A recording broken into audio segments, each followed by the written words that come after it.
Welcome to USA Global TV and Radio, where our mission is to provide education, entertainment, hope, and inspiration. USA Global TV and Radio connects you with experts and audiences all around the world every single day to help you succeed in business and to live a richer life. Visit us at usaglobaltv.com to learn about career and life-changing training and mentoring programs like the Listening Mentor. Subscribe to our newsletter to stay informed about our special programs and offers.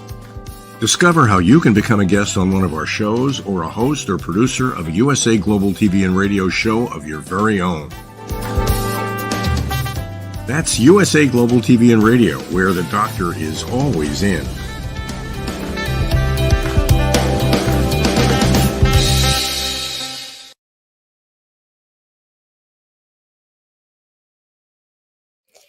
Hello, everyone. Welcome to USA Global TV and Radio, where we provide world-class education, inspiration, and hope.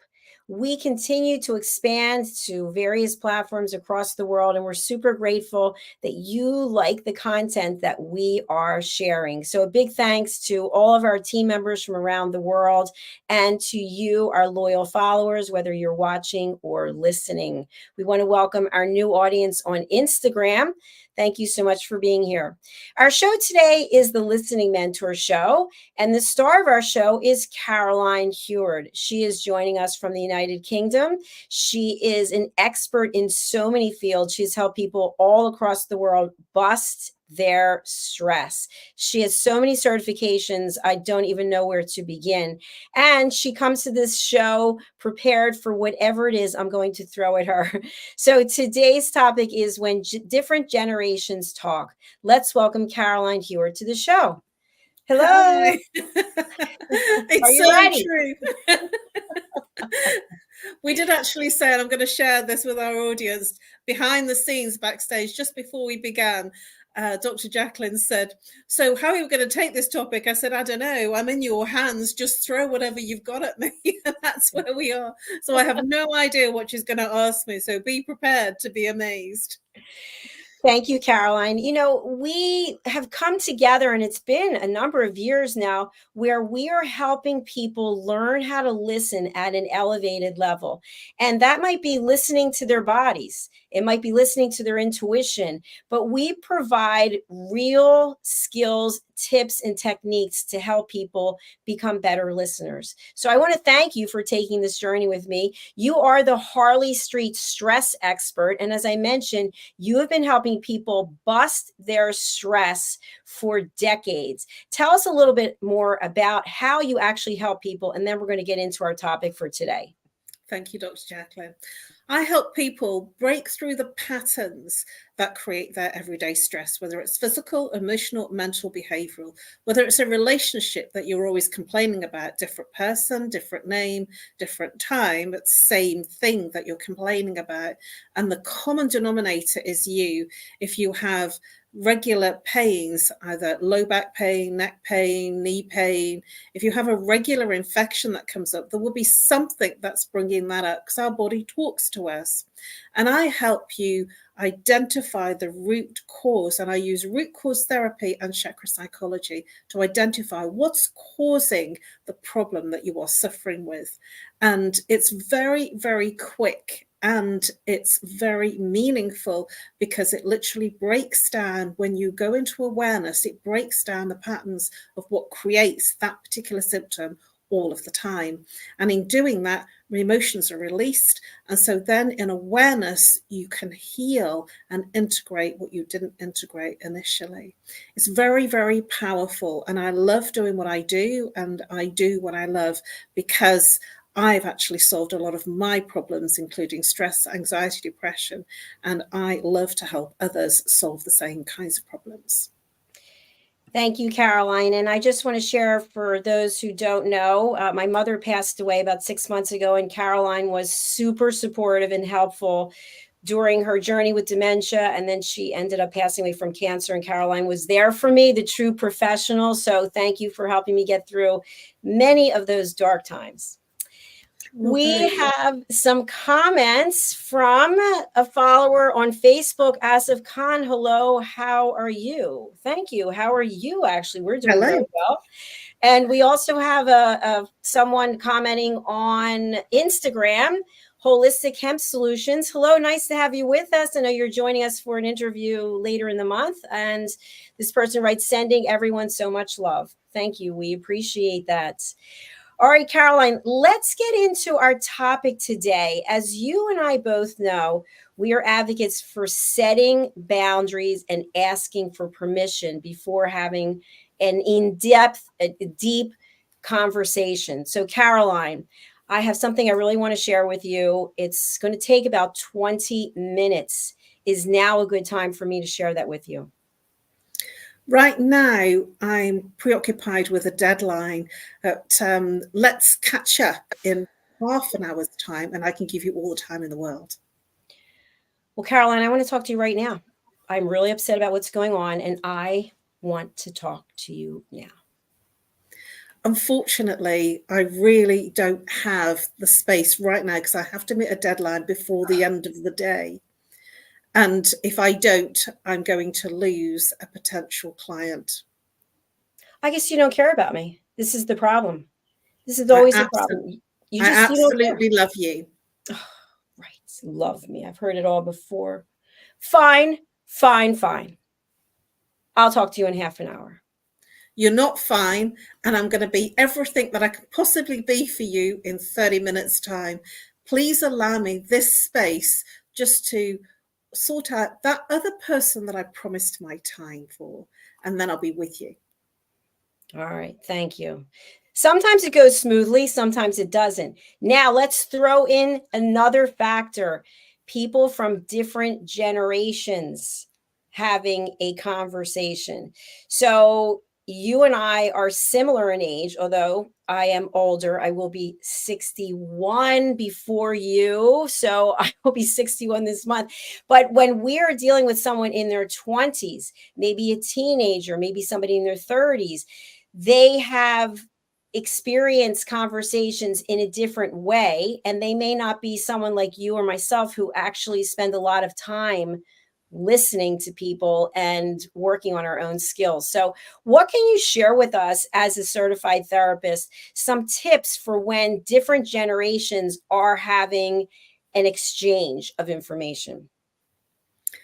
This is a really, really powerful and interesting topic. And I've been doing a little research on what different generations, how they're conversing. And our latest generation are the Zoomers. They're affectionately known as the Zoomers, as a skit on Boomers. So I'm going to look at that generation because that's our latest generation, or known as Generation Z. And the Zoomers are the ones that are up and coming into our current marketplace. And they have some really interesting sayings. They might turn around and say, "That's orcs." And to be honest with you, until I read and Googled what it meant, I wouldn't have known. And so my absolute advice, especially if you're hearing words consistently from the people around you, is to Google what they mean. Go to Google and just put in, what does orcs mean? What does Riz mean? Because I'm hearing these words and I don't know what they mean. Or when you're in that conversation with someone and they're turning around and saying, "That's orcs," you can almost get a feel of what that might mean versus what you know for sure. And another word that really surprised me was literally. Now, I use the word literally a lot. I literally lost my head. I couldn't find my keys. I literally lost my patience. I lost it on a call. I really mean that's exactly what I mean. That literally now doesn't mean what we mean it to mean. Literally means something completely different. It's actually the opposite. And so it is about, if you're hearing words that you're not sure and they almost seem out of context to what you have an understanding for them to be, look it up. Or ask them. If you're not sure what they mean, literally say, I'm not sure what you mean, or can you explain what you mean, because I'm unsure of where you're going with this. And so it's important to have a mutual understanding of what you both mean, because it's very easy to be upset or angry about something you misunderstand just because somebody's saying a word that you think it means one thing, whereas they're taking it to mean another.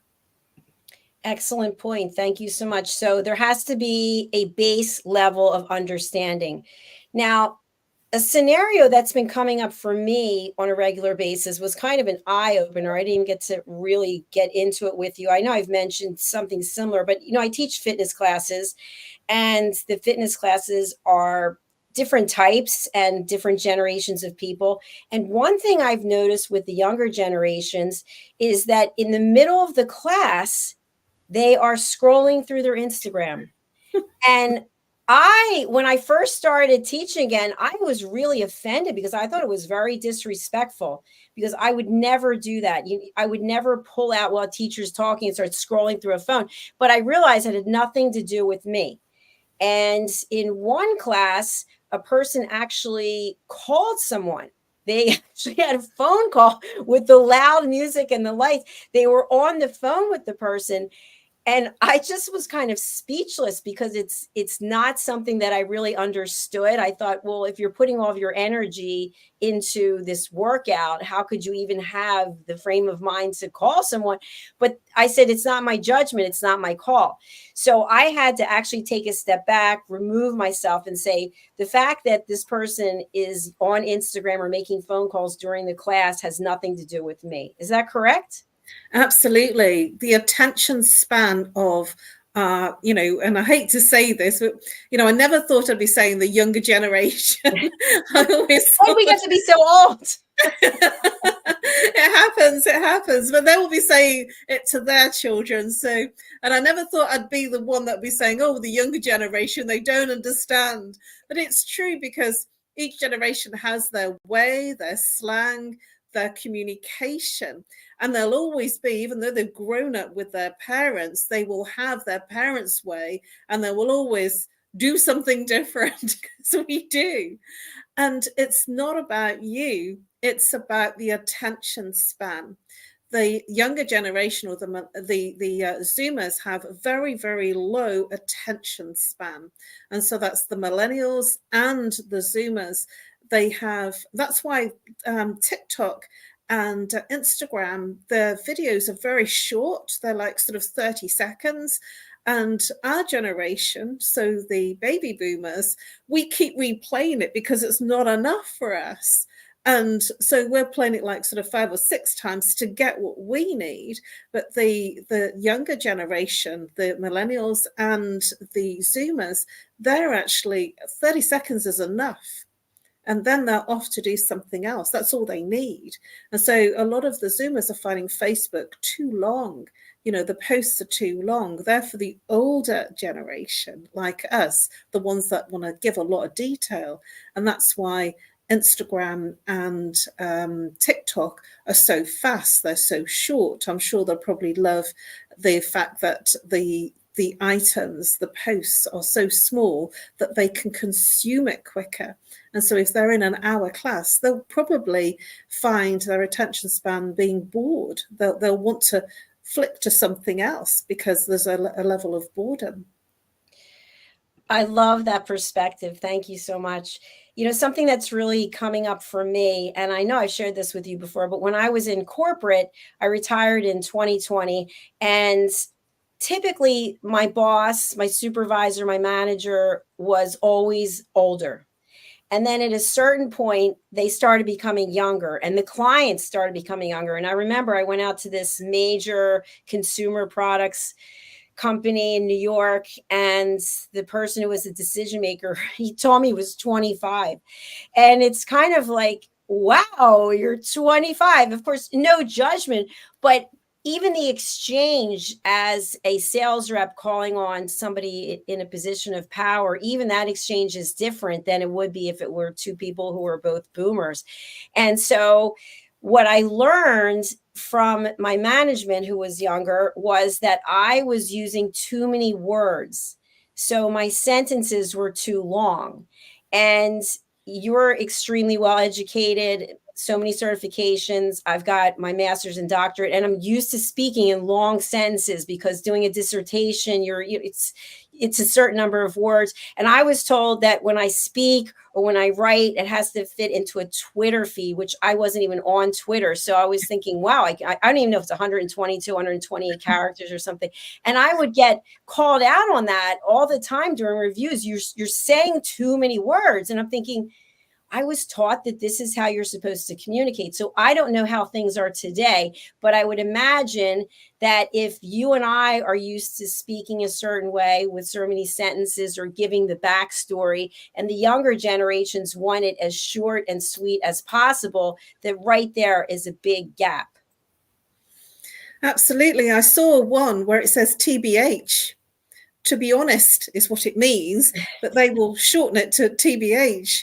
And I'm thinking, oh boy, this is quite hard. It's like trying to decipher another language, and it's English. And yet I'm trying to work out what they mean, because what we think it means, when I saw the letters TBH, and it's text speak, but text speak now is becoming verbal speak. So somebody will turn around and say, TBH, or bestie, or BFF, you're my BFF, you're my best friend forever, is what it means. But BFF is what they say.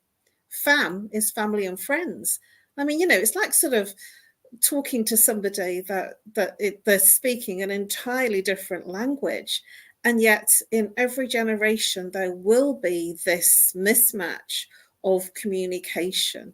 And this is where misunderstandings are. And this is also where you can have your own dialogue with your friends that your mum and dad, your elders, your peers won't know what you're actually saying.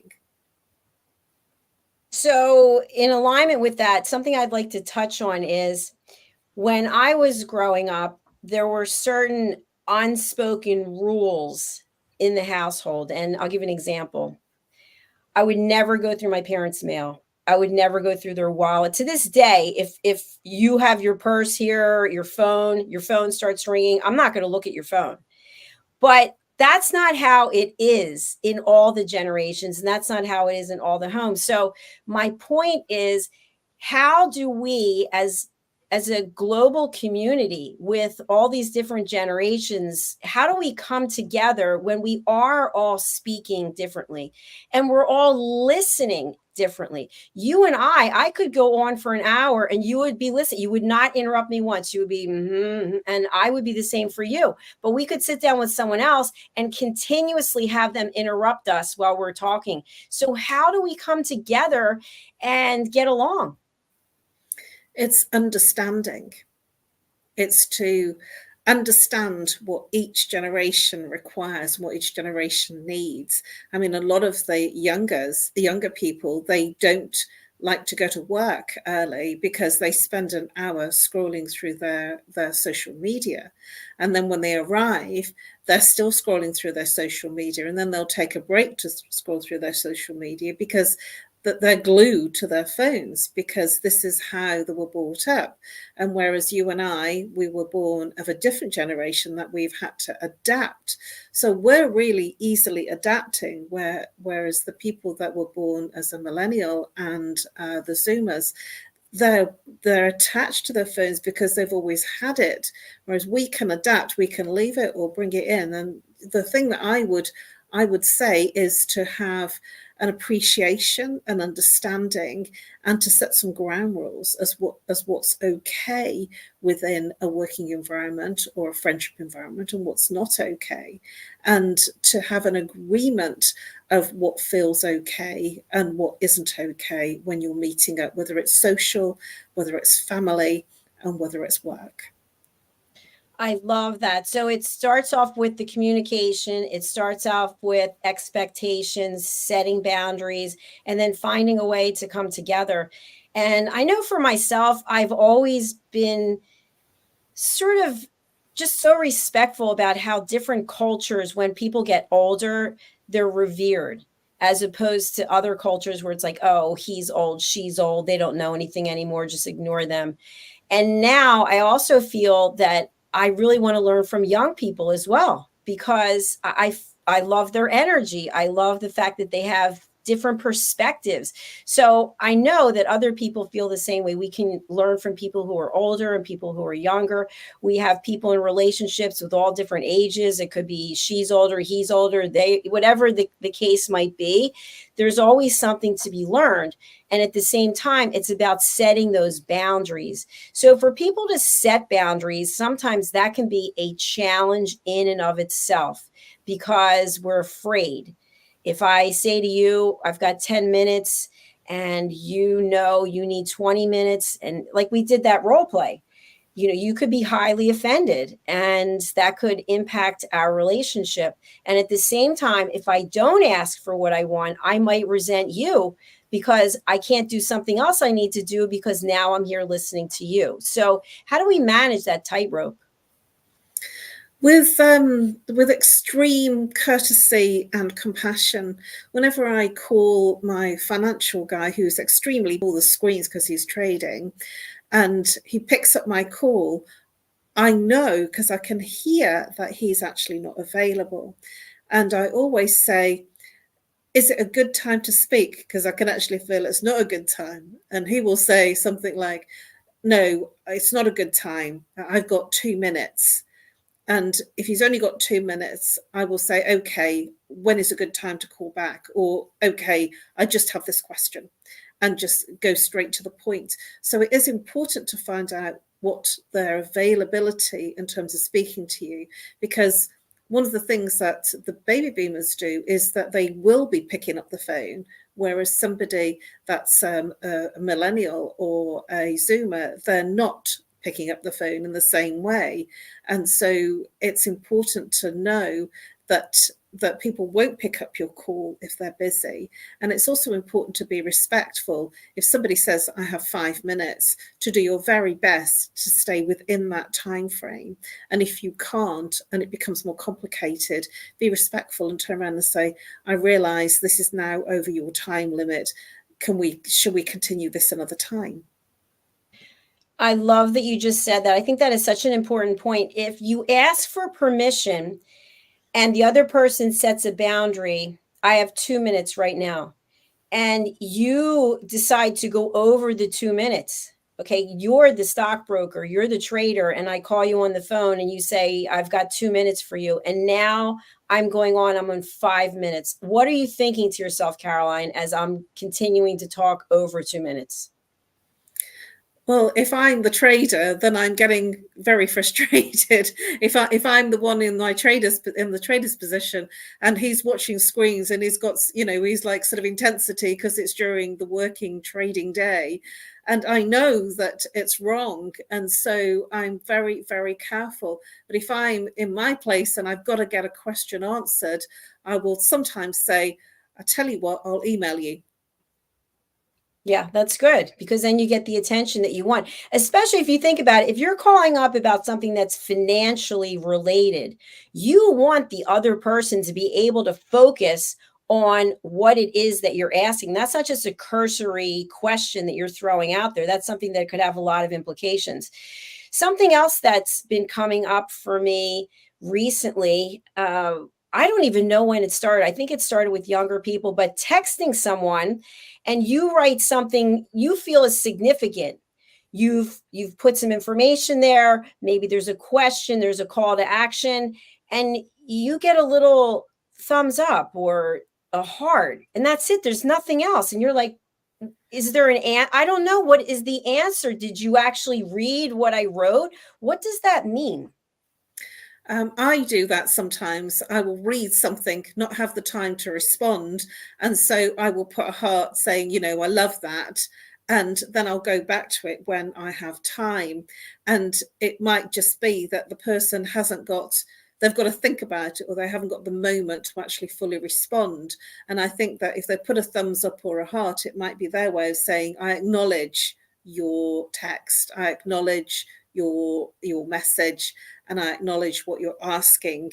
And it's almost like sort of an unspoken way of saying, I need to think about this, or I need time to compose a response to you without saying it all. You know what I mean?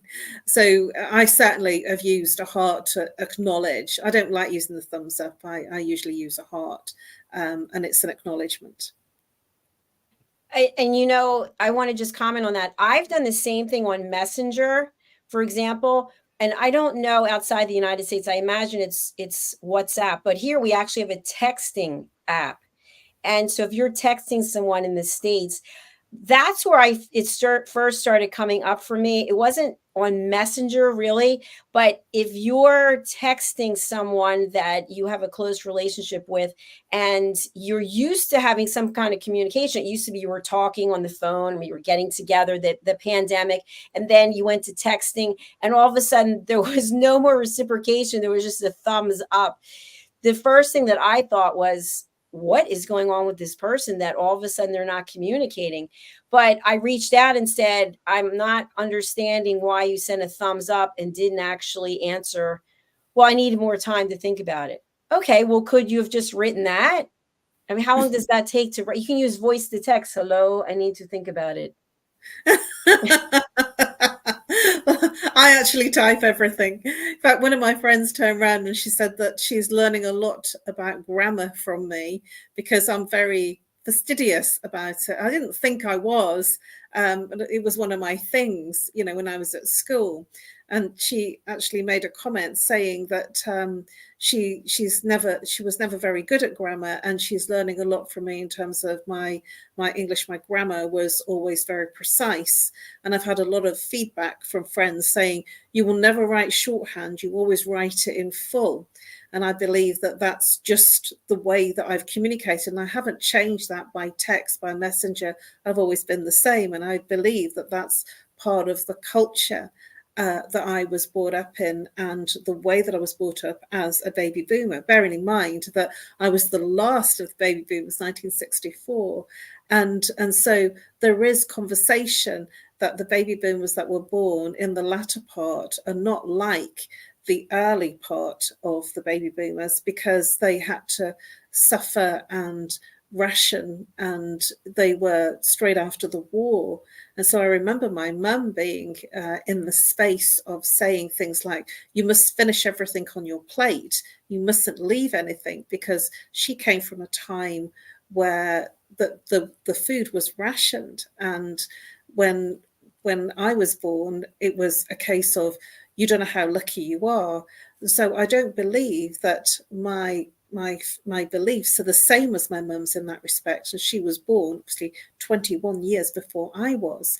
And so I do believe there are some differences even there. And so it's important to have an understanding and find a place of agreement, or agreeing to disagree. Absolutely. I love that. And something that I want to share is, when I was growing up, I heard a lot of, if you had to go through what I had to go through, if you lived through what so I do not say that to anyone, because I remember how that felt. It's almost as though your life isn't acknowledged, your life experiences aren't valued, because what I went through was so incredibly outrageous or painful or difficult. But each of us has our own journey, and there often is opportunities to learn and grow, even though they are brought through pain. Well, there's a lot more, and I totally agree with you, because every generation has its own challenges. And I have seen, and there is a lot more mental health and anxiety issues and depression in our young children, our young people now, than there was when I was young.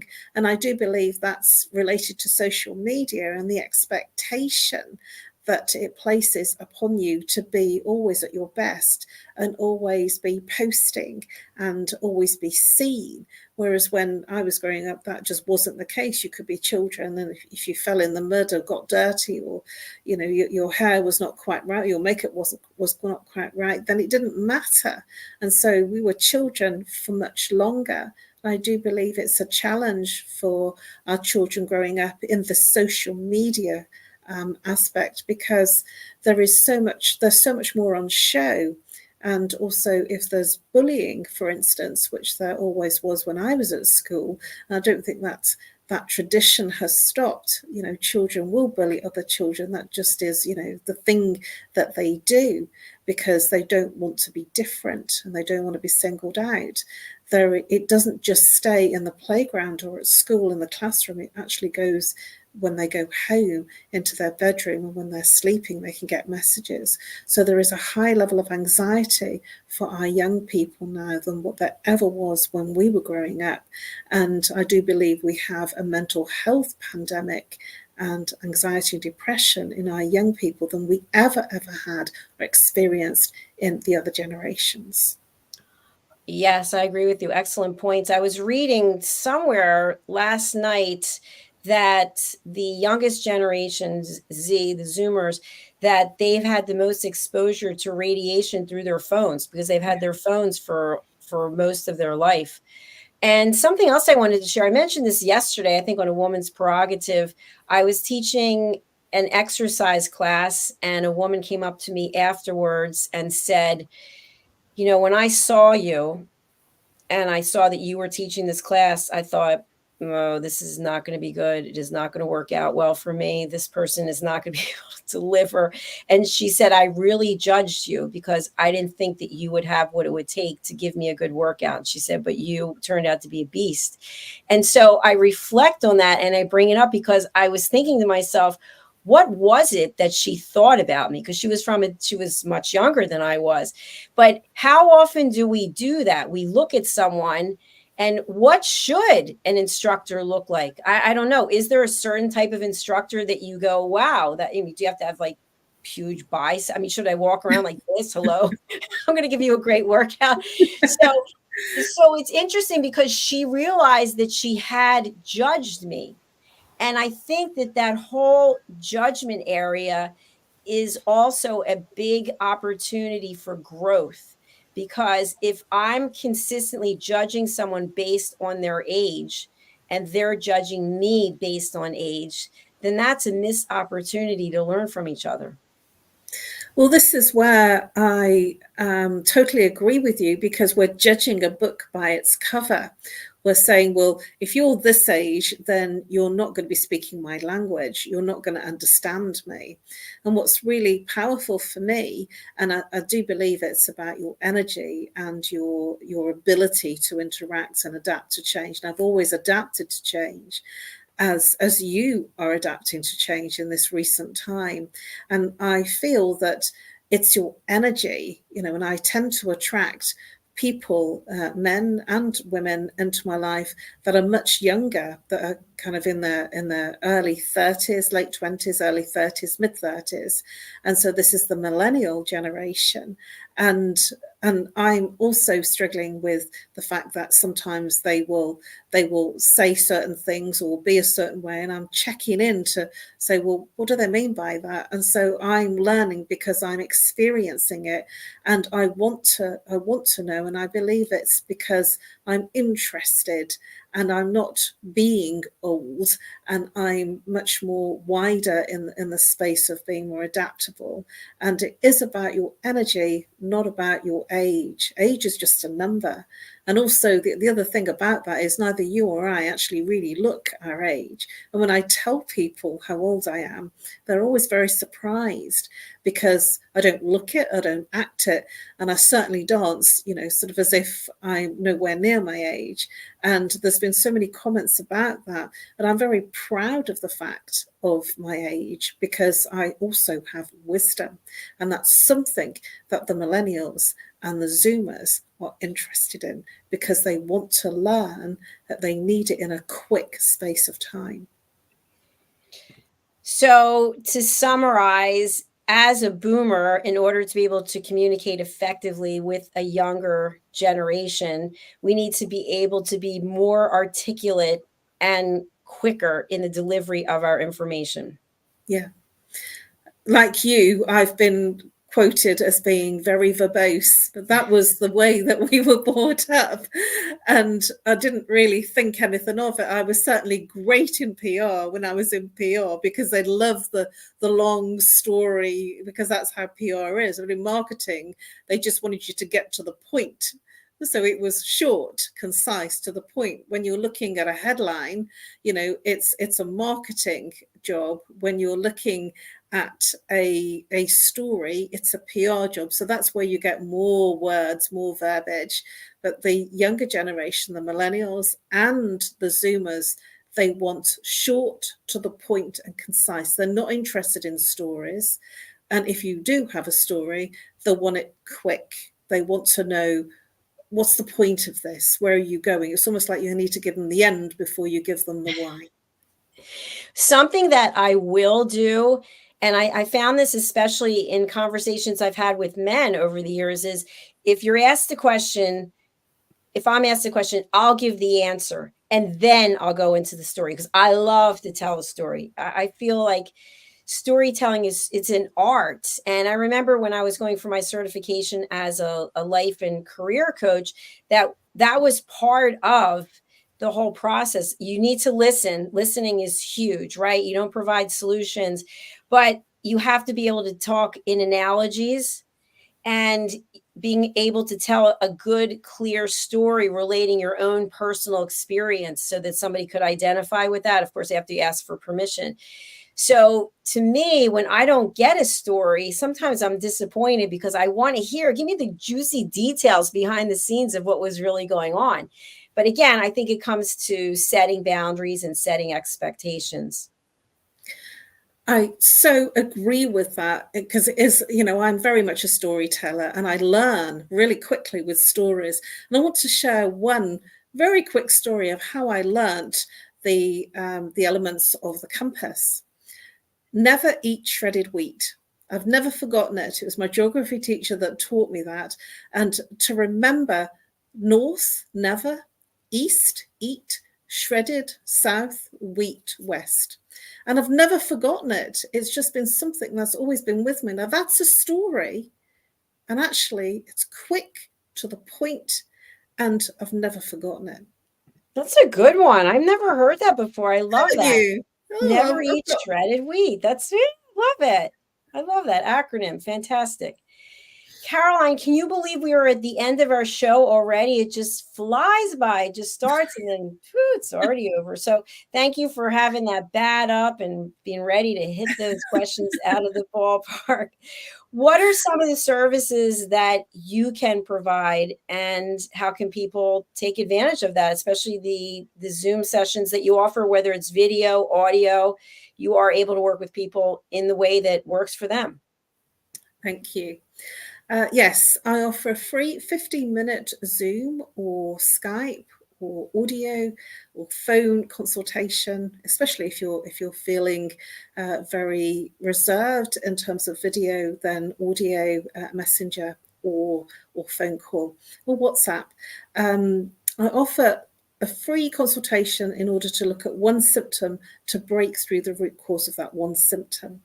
And it can be whatever it is, whether it's anxiety of a situation, whether it's a physical or emotional or mental ache and pain. And you can reach me on nomorestress@live.co.uk, or call me on +44 if you're international.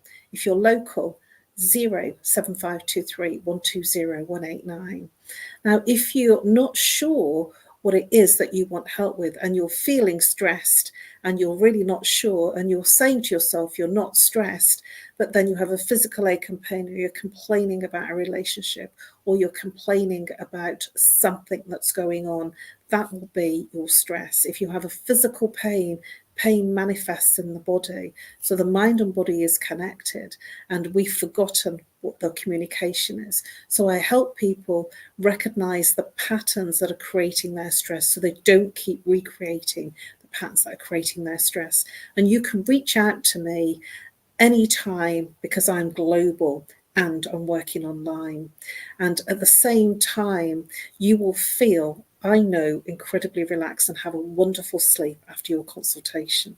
I'm also offering a 1-hour introductory special offer session for £50. That's 50 Great British pounds, which is an absolute crazy price, where we'll look at 3 to 5 symptoms to help you break through the patterns that are creating your stress. And I look forward to busting your stress.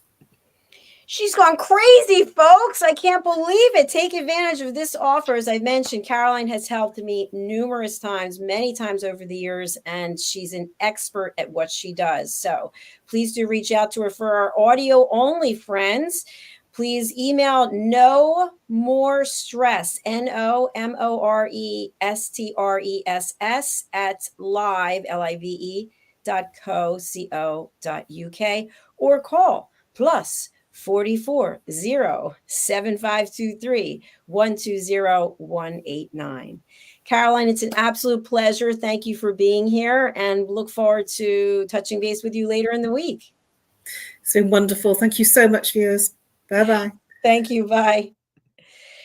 Thank you so much to all of our followers, whether you're watching on the live or the replay. Please do go over to our YouTube channel, because we get real numbers from YouTube, so we know who's watching and from where and for how long.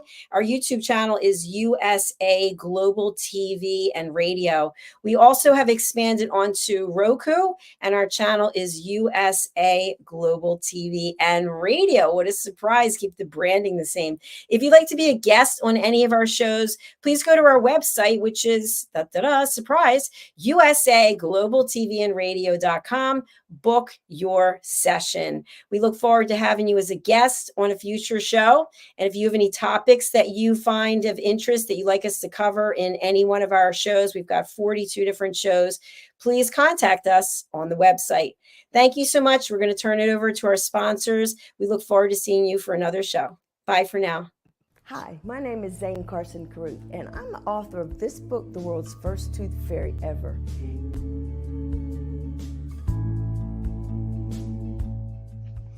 Reading is magic. Studies have shown that reading to your children lays the foundation for greater success in life. Reading helps develop language and vocabulary skills. It helps improve memory, and it encourages curiosity and inspires creativity. The benefits are immeasurable, and as a parent, you'll benefit too. In only 10 or 15 minutes a day, you'll be creating more memories and a bonding experience that will last for years to come. So take time to read to your children. Read them books about things that engage and interest them. Tales of fairies and magic fascinate children, and as everyone knows, the Tooth Fairy is at the top of the list. If your child loves magic, wands, adventure, and what child doesn't, you'll love reading them books from the trademarked series, The World's First Tooth Fairy Ever. Follow along as Abella, the world's first tooth fairy, accidentally starts the tooth fairy tradition. Learn the tricks of being a professional tooth fairy in the book, Abella Starts a Tooth Fairy School. Your child's imagination will soar as you read the adventures of Abella and her magic wand.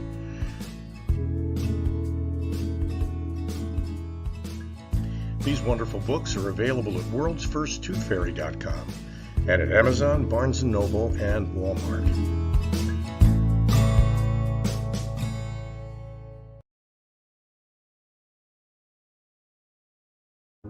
I just can't take it anymore.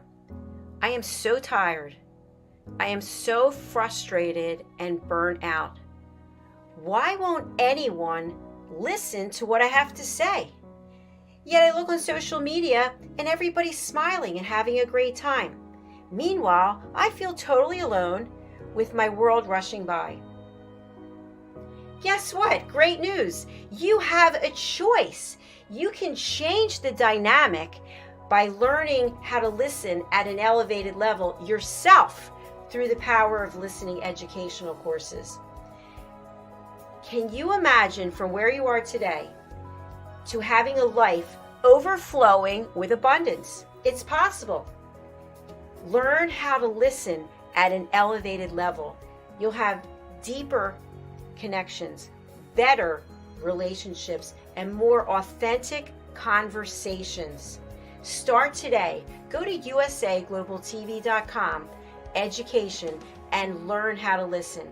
We have courses and children's books. Let's work together to learn how to listen. Hello, boys and girls, and welcome to Story Garden. Your host, Diane Boehm. I'm so happy to have you here today.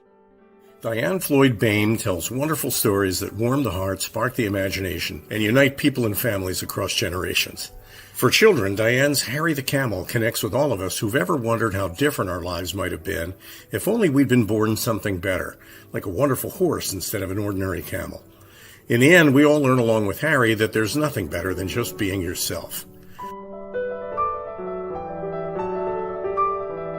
Diane's Little Girl in the Moon looks down on earthbound children and wonders if they know she's just like them. A story of love, home, and the bond between mother and daughter, its powerful theme that we're each of us different yet all of us the same plants a seed in children that promises to blossom within a loving and trusting grown-up.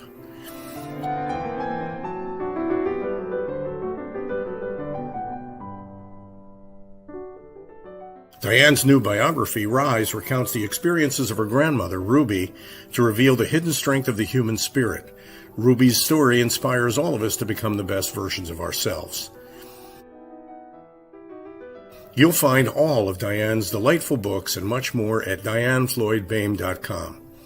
Visit dianefloydboehm.com. That's dianefloydboehm.com. Meet Dr. Jacalyn Kerbeck, President, Founder, and Chief Listening Officer of USA Global TV and Radio.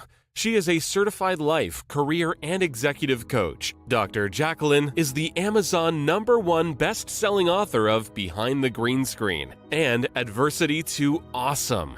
As the listening mentor, she teaches children and their families how to listen at an elevated level through the book series titled The Amazing Adventures of Lady Ella, the Listening Mentor.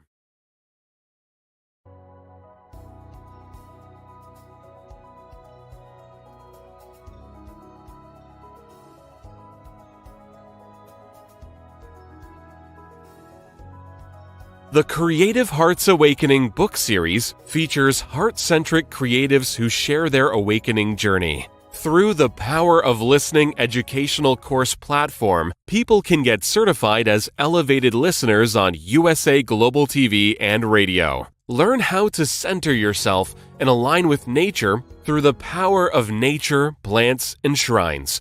The Journey of Chakra Psychology course will educate you on the chakras and their meaning. The Intuition of the Heart course will help you understand how to trust your intuition. Learn how to face the shadows of self and understand the impact of following trends and materialism. Set boundaries and ask for permission to help establish better relationships, deeper connections, and more authentic conversations. Take your communication expertise to a higher level with the course for curious humans. After all, we are not robots. Looking to start your own podcast platform? Get everything you need in the Podcaster Pro package with Dr. Jacalyn Kerbeck. How can music, breath, and your voice set you free? Find out with the Power of Listening courses. Dr. Jacalyn is a certified meditation teacher, yoga instructor, and Juice Plus distributor. She will help you create a plan for your healthy lifestyle. As an expert in the art of interviewing with over 3,000 hosted and/or produced live broadcasts, Dr. Kerbeck helps her clients stand out as global broadcasters.